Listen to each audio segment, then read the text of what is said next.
Welcome in, everybody, to Fantasy Pros. This is leading off. It is me, Joey P, Joe Pisapia. It is Dan Harris, and it's you. And we got a lot of fun baseball to get to today. It's Wednesday. It's Wednesday morning. It's hump day. That's right. We're getting through. Yes, Dan was not sure of what the day was. You can see there was a little pause because they all start to run together at this time of year for sure. We got NFL draft coverage of Fantasy Pros, plus baseball, plus football, plus.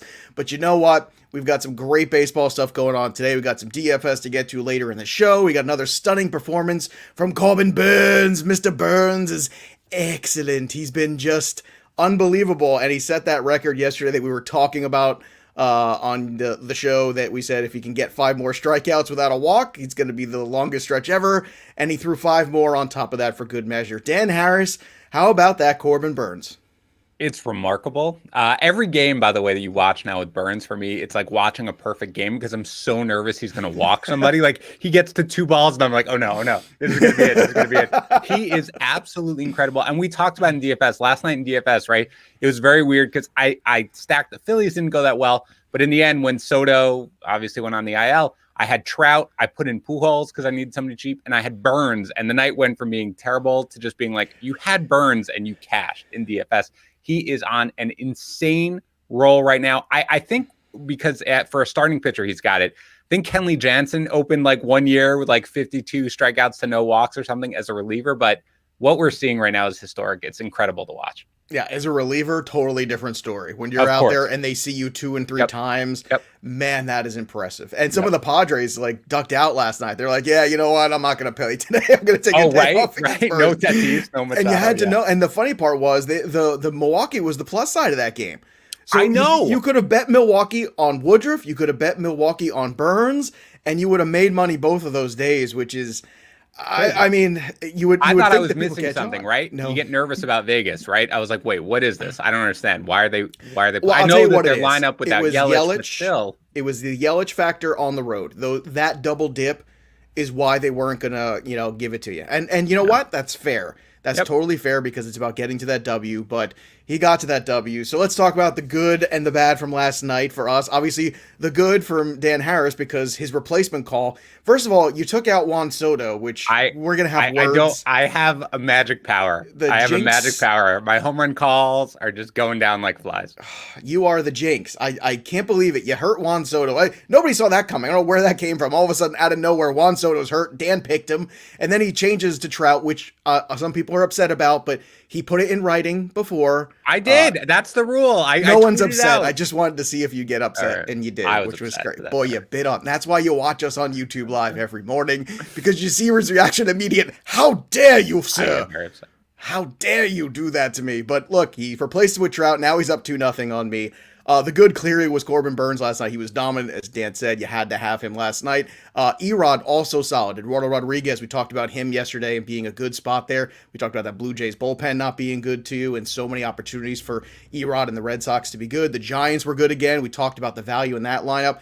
But the Mets and the Cardinals were utter, abject failures. How in the hell do the Cardinals not get any hits off of Patrick Corbin, who's got a 21 ERA? I'll never know. But I felt better yesterday because I was in the loser lounge with Vlad Sedler, who Vlad is one of my favorite people in the baseball industry. And in my opinion, probably the best or one of the best DFS minds. And he had a tweet yesterday about stack Orioles, check. Miss all the guys that were good, check. I was like, okay, good. I feel better because, sometimes you take your lumps in MLB, and this is the tough part about it, where how do you not attack Patrick Corbin with a 21 ERA with the way he's been pitching? And then he goes out there and he looks good, but we've got a lot of other things to get to today. So let's talk about encouraging performances, and we'll start with Patrick Corbin.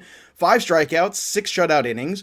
Do you think this was just a mechanical issue here with Corbin or something else? Because I was concerned it was injury, but yesterday looked very sharp against a pretty good Cardinals lineup that was putting up runs the night before. Yeah, I'm not ready to make any firm call, but I am allowing myself to be encouraged by this. There was talk about him, doing a bullpen in between or increasing the number of bullpens he was just to get right. So yeah, look, I didn't know for sure that he was injured. There was nothing reported or anything like that. So I'm not all in on a guy. I mean, it's hard to be. He's got over a 10. Yeah, lowered his ERA to like 10.2 or whatever. But I am encouraged by this, and I'm willing to potentially roll him out there in his next start to see what we've got here. I'm not all in, but I am buying this a little bit.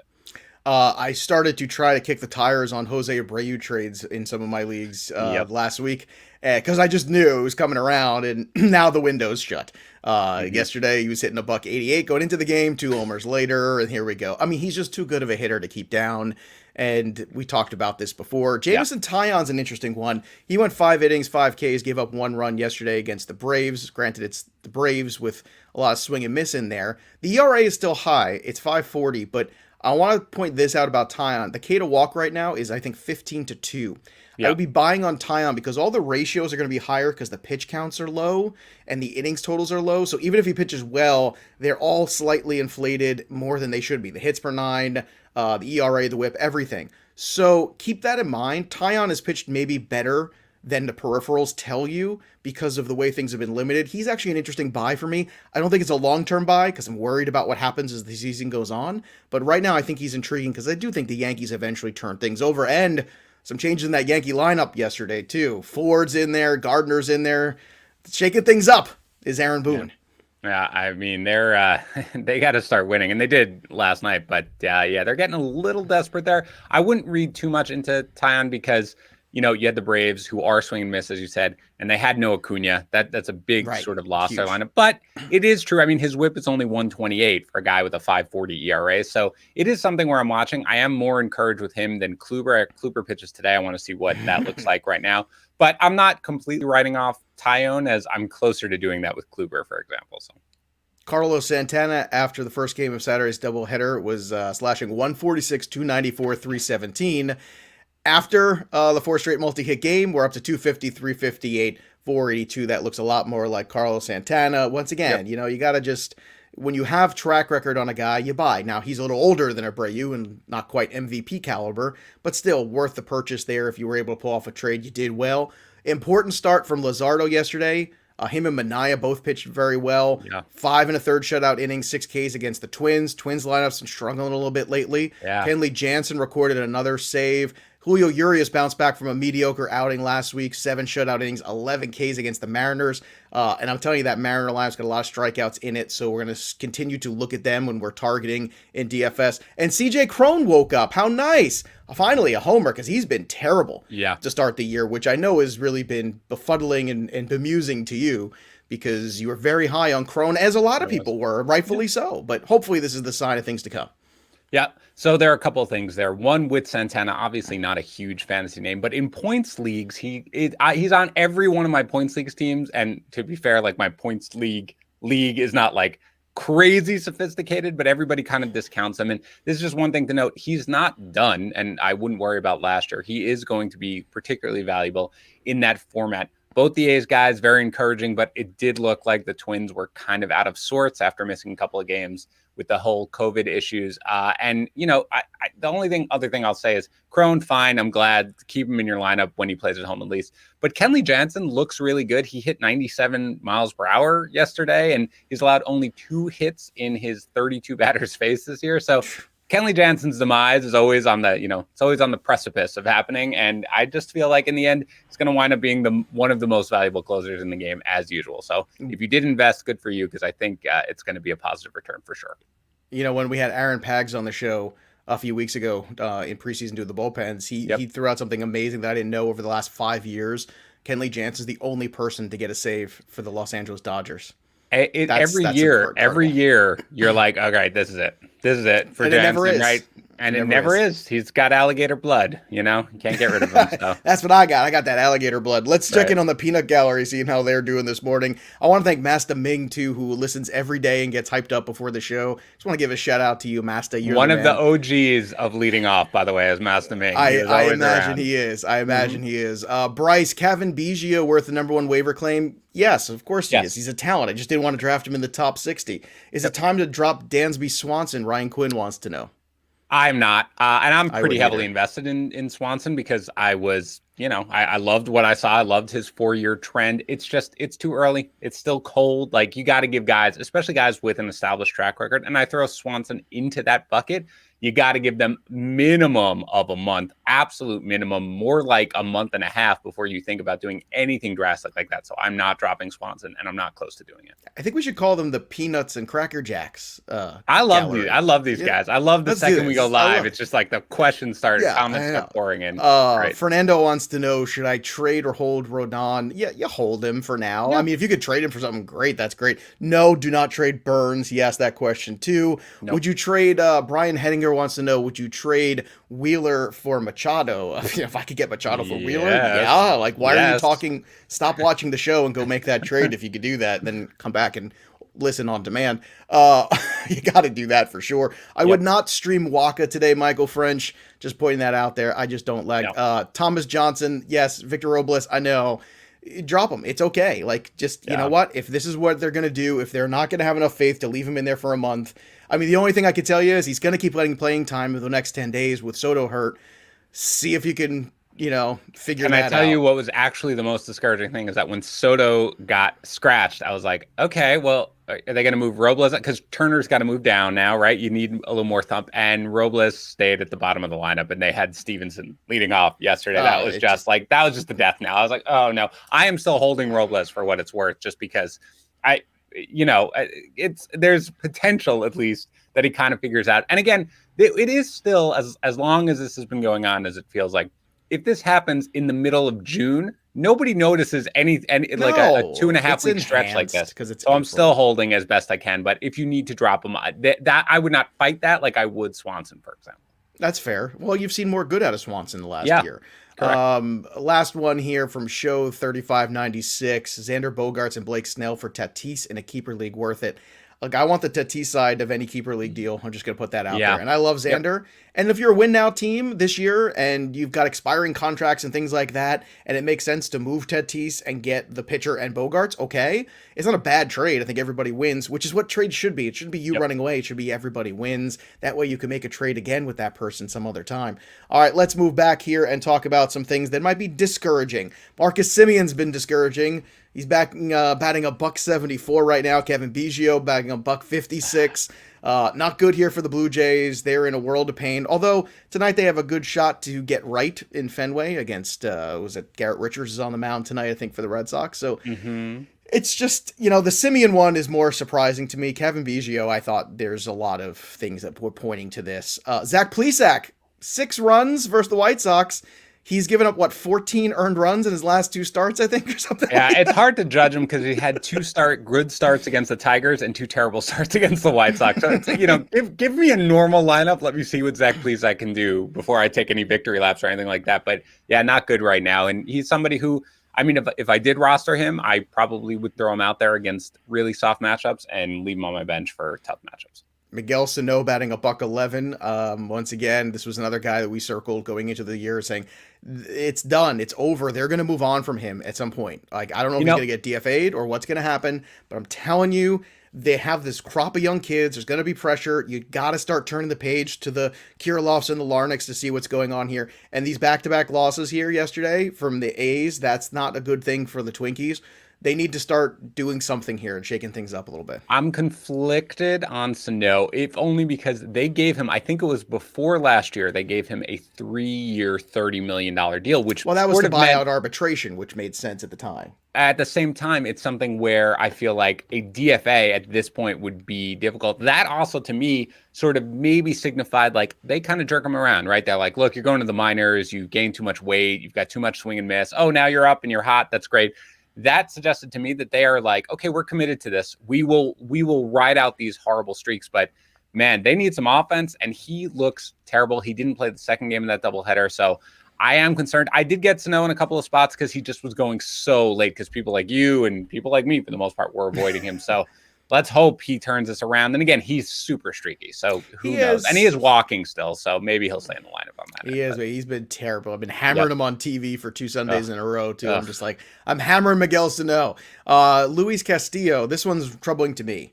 4 innings, 3 runs, 1 earned, 10 base runners. ERA's at 6. The whip is at 1.66. Now, I will say this. There's been stretches of bad Castillo in the past, and then he flips the switch. So as long as he's healthy, this might be one of these things where we look at the write-up next year, like in the Black Book or something, it says, after a dreadful April, Luis Castillo had a 2 ERA the rest of the season. Like, that's very possible. Yep.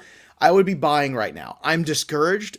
If I'm a person who's rostered him, I'm holding. If I have an opportunity to trade for him, I will. I think that's what I want to do. Your thoughts on Luis Castillo? So this is something I harp on, which is that so much work goes into preseason projections and rankings, right? We don't willy-nilly put these together. We research and everything like that.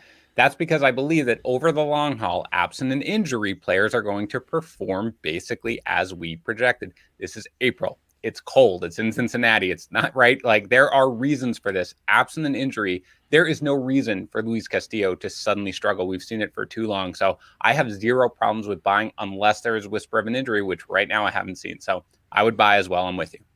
All right, back to the Peanuts and Cracker Jacks. Elijah Anderson wants to know, what do you do about Charlie Blackmon? It's just a cold start for the Rockies, period. Yep. Just sit and wait. He's getting older, so I would have an insurance policy. I would start looking at the waiver wire to have guys, and if you want to sit him for a week or two till he gets hot, okay. Do I sit Stanton? Alex Jennison wants to know till the Yanks come around. No, you got to keep, as long as he's in lineups, you got to put him out there, and the upside for him in one game is so huge. You got to try to keep putting him out there. And Michael McKinley, would you trade Yermin Mercedes for James McCann and Ian Anderson? If you could, is that a real thing? If you could get Ian Anderson for Yermin Mercedes, yes, you do it. You do it 100%. Right now before he starts tonight. Yep. Okay, let's move back into some other guys that we want to figure out what we think about them right now. Corbin Burnes was my guy going in for the Dark Horse Cy Young, and so far he hasn't disappointed. But let's look at the dark side of Corbin Burnes, which is going to be when you get to 125, 140 innings, what does he look like then? That's real question mark. I want to go back 2 years ago to Chris Paddock, who also pitched yesterday, in fact, against Burnes. Yep. And remember how good Paddock was to start that season. Then we hit the All-Star break, and they started skipping starts and maneuvering him around, and the rhythm all just fell apart. What is your concern? Obviously, in season-long roto, you don't care. But if you're in any head-to-head format, do you have any concerns in redraft leagues about the downside back end of Corbin Burnes here as we get to August and September? Zero concerns. And, Good. You mentioned Paddock, and Paddock was sort of a kid who had barely pitched. And I think he was coming off. Just a boy. What are you doing? 40 innings, I think, the year before. So you knew they weren't going to let him go much past 140. With Burnes, I think he pitched 60 last year. And, the Brewers came out and they said, we're going to add 100 to our starters or whatever you have there. That, to me, is sort of like a guideline. It's like the Pirates code, right? It's a guideline. It's not a rule. So I think they would probably, if they're in a playoff push, they'd be willing to push that to 170. And if you're telling me that a guy's going to get to 170, you can get there by like minor manipulation, like using the All-Star break to give him a little bit of an extra break, sure, maybe limiting him to 5 innings on a start and stuff like that. But this strikes me as a team in playoff contention. Burnes is not a baby. He's not coming off like a no innings or anything like that. So I think they're going to continue to use him rest of year, maybe minor manipulation, but very little, not enough to make me worried, even in head-to-head formats. All right, here's some oldies but goodies. Jake Arrieta, 5 innings, stunning yesterday. Although it was like 30 degrees last night, it got really cold. But his numbers are decent this year. You're like, shockingly, maybe he's just capitalizing on the cold. I'm not buying in. Just to be not buying in. Adam Wainwright, 7 innings, 1 run, 10 Ks against the Nats. The Nats are in a bad spot right now. I'm still not Adam Wainwright guy, but Buster Posey, the 2-homer game, he's in 316. Everybody laughed at me every time we did those mocks, and I waited to the last round, and every time Posey or Yadier Molina was my catcher. But the old farts at catcher get it done, baby, at the end of the day. I was really annoyed because after our rankings locked, which after first pitch of the first game or whatever, they locked, so our draft rankings are in. And I was like, I think I was probably ahead. My guess is ahead of the consensus on Posey because I liked Posey. I wound up with him in a lot of mocks, and I was behind the consensus. Not that that matters. It's like, wait, what? I didn't want to fade Buster Posey. I didn't know I was fading Buster Posey. I like this. Look, he had basically, he had the year off last year. He had battled after hip surgery, so a healthy Buster Posey, maybe in the last year of his career. This is somebody who you can roll with as a catcher one and in a single catcher league even. Absolutely. Wait on catcher. This is the lesson learned, everybody. All right, let's get to the injury news. We talked about Juan Soto. It doesn't look to be serious, so let's just keep our fingers crossed. But that's the same week where we lose the 2 best guys for the MVP race. So Oy, ugh, I don't even want to get into that. Ozzy Albies, Byron Bucks, and Trent Grisham all returned from minor injuries. Betts and Ty France didn't play, but they're both expected to miss some more time, possibly. We'll keep an eye on them. I think France might have pinch hit yesterday, so I don't think. Did he pinch hit yesterday? Okay, I wasn't sure. I think he did. And Betts, I think, they think he'll be back after the off day. Moustakas goes on the IL with a non-COVID issue. Bregman and Jordan Alvarez activated, so that's good. But Alvarez not in the lineup because they were in Colorado. Altuve still hasn't cleared protocols yet, so keep an eye on him. Yelich doing lots of activities. So much more room for activities ever since he made that bunk bed with Craig Counsell. Mike Soroka yet to resume throwing in his return. Soroka, I haven't touched this year. And it's sad. This is why I don't invest in these guys, Joe. I don't invest in guys return. And I know that his injury was separate from the Achilles thing, right? Like it was, but that happens a lot when these guys are coming back and they're kind of babying like an ankle or a foot injury or something like that. They wind up with these other injuries. So this is just an overall reminder for next year. Like I do not invest in guys like this coming off injuries because I don't think we're going to see Soroka for a while.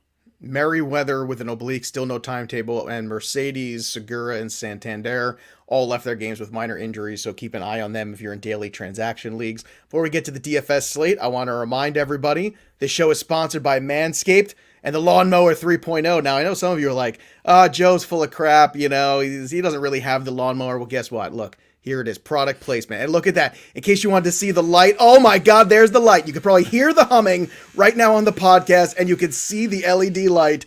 That's product placement. This is why you watch on YouTube. Good. Who knows? Maybe during the show, I'll just, do a little Manscaped upkeep.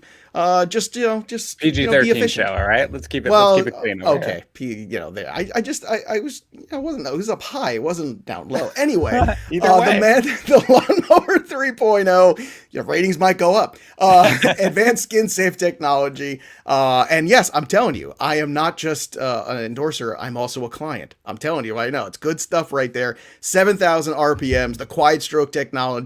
I'm telling you, the Manscaped Lawnmower 3.0 is the absolute best tool out there on the market for all of your manscaping needs. And it's right around the corner where we're going to be outside, no shirts on, all that stuff. You want to take care of the back hair and the front hair and where hair. So look, the Manscaped products are the way to go. They got a fantastic grouping of products. And the best way to get them is to use our code. It's a secret. You ready? Leading Off. That's right. Get 20% off and free shipping with the code Leading Off at manscaped.com. Trim that junk. Your balls will thank you. That's right. And I get to say that every day if I want to. I don't say it every day, but I get to say it every day. I'm a lucky man. Lucky to be in this spot. All right, let's talk a little DFS. It's a small slate tonight, 6 games on the main. Yeah. The good chalk is the Reds, especially Tyler Mahle, 8.8. Love him. Love me some Tyler Mahle tonight against the Arizona Diamondbacks. He's at home. He struck out everybody. I mean, I want the K's. Savali's a 10.2 against, I still think, TBA against the White Sox. I don't think the White Sox have announced the starter yet. I don't know if that's happened this morning since we started, but Savali is great. There's good win equity there, potentially, with him. He's pitched very well. The strikeouts are, as Dan always mentions, medium. They're medium Ks. I'm going to go for the big Ks with the win potential with Mahle. That's how I kind of lean with Cash Arm tonight. How about you? Yeah, it's not a great slate for arms. That's what it is. I don't mind Savale.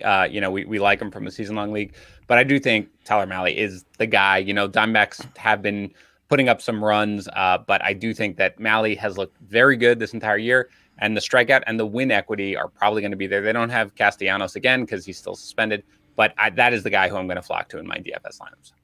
Now, the GPP arm, Junis, for me, at 7.3, that is a huge value. And what Dan's talking about, not a lot of great pitching on the slate, which means you're going to have to pay up for some offense and try to get some bigger guys in there. Now, I will say this.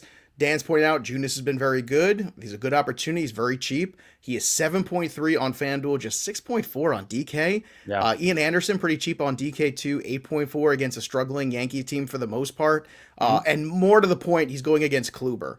So, you don't see Ian Anderson a lot if you're the Yankees. And then on top of the fact that not only you not see him, Kluber's been so bad, I think you can make a case as a secondary arm for Anderson tonight, but it is very tricky. A lot of landmines tonight in the pitching side. I keep going in terms of offense to Boston and Atlanta.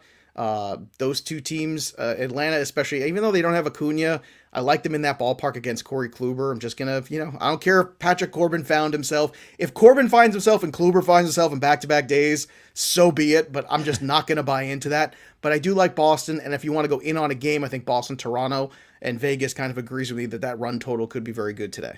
Yeah, it is interesting that the Yankees are favored over with Kluber on the mound and the way Yankee they've been tax. It's the Yankee tax. It's like the Cowboys. I do like the Red Sox for sure. The one thing I will say is that I think rain is a legitimate possibility, only because, again, I live in New England, so usually Fenway rain is our rain, and it was supposed to pour during the day today, and somehow that got pushed back a little bit, and now it's going to rain later today. So monitor that forecast because it could come into play. If not, definitely like them as well. And I don't mind the Mets, even though they aren't hitting real well right now. I know. I'm going back again because the value's on the board. And let's you're bringing me right to it, which is Conforto at 2.7, Smith at 2.8, McNeil at 2.5. Yeah. Over on DK, JD Davis, who homered yesterday, 3.2, Conforto at 3.2. Look, it's time to start buying in on some of these guys. And they've been terrible in Wrigley lately. I saw the stat on them. Just they had like a 700 OPS in their last like 15 games there as collective. I don't know why. It's a good hitter ballpark. Yeah. But you're right. Against Davies, it's worth another shot. I know it failed yesterday. I think you go back down to the well today and double dip on this one. Other good lineup builders, Brendan Lau at 2.8, swinging a hot bat. In that Reds game we talked about, Joey Votto, Jonathan India are both just 2.8 on FanDuel. Senzel is 2.3.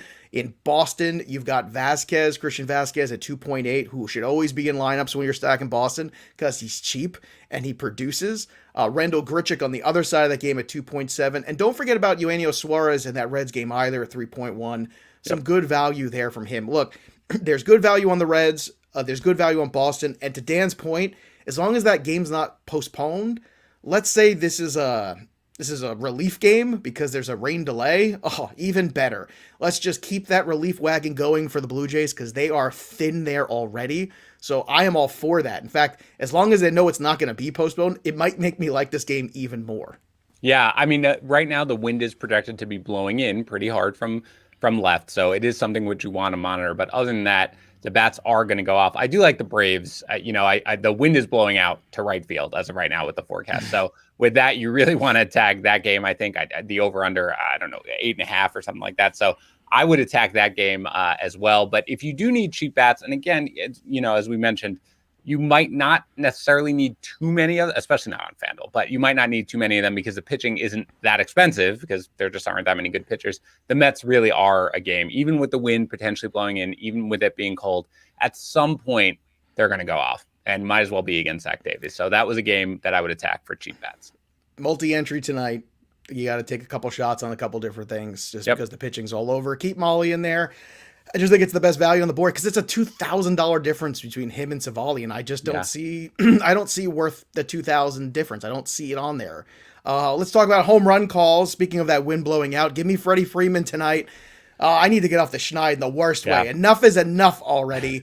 I don't know what I got to do. I got to light some candles and bring Jobu some rum. I'm in a bad way. You got two on me, and your pick, ironically, is the guy that I was going back and forth with, who I had originally took him out and then went with Freeman instead because I want to go attack Corey Kluber. But I think you're onto something. And Real Crypto 04 says this guy's killing him.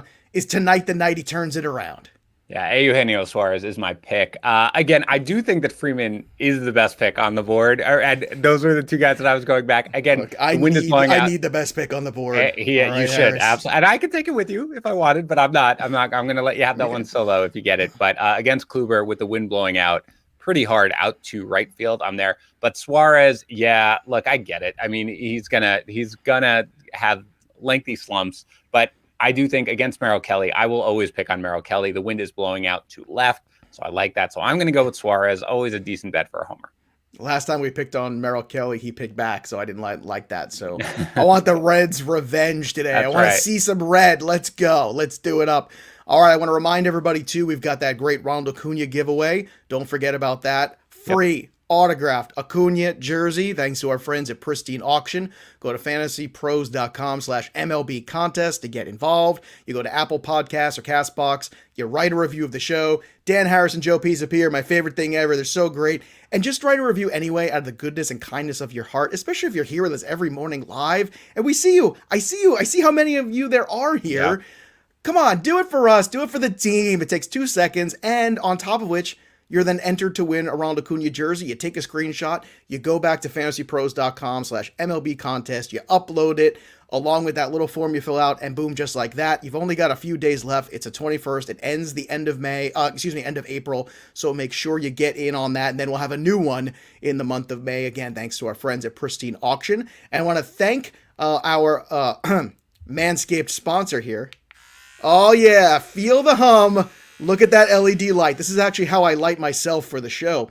I just use that beautiful LED light from Manscaped. And I hope that comes through on the podcast as well as it comes through on the YouTube version. And this is why you watch us and subscribe over at Fantasy Pros YouTube channel. Again, it's Fantasy Pros MLB. We have our own channel because we're special. Me, Dan Harris, definitely special. Thank you, everybody, for paying attention to us today, listening, watching, and interacting. We love this show. We love that you're here with us. We'll be back again tomorrow to do it all again. That'll do it for us, but the story of the game goes on. For Dan Harris, I'm Joe Pisapia. We'll see you next time, kids.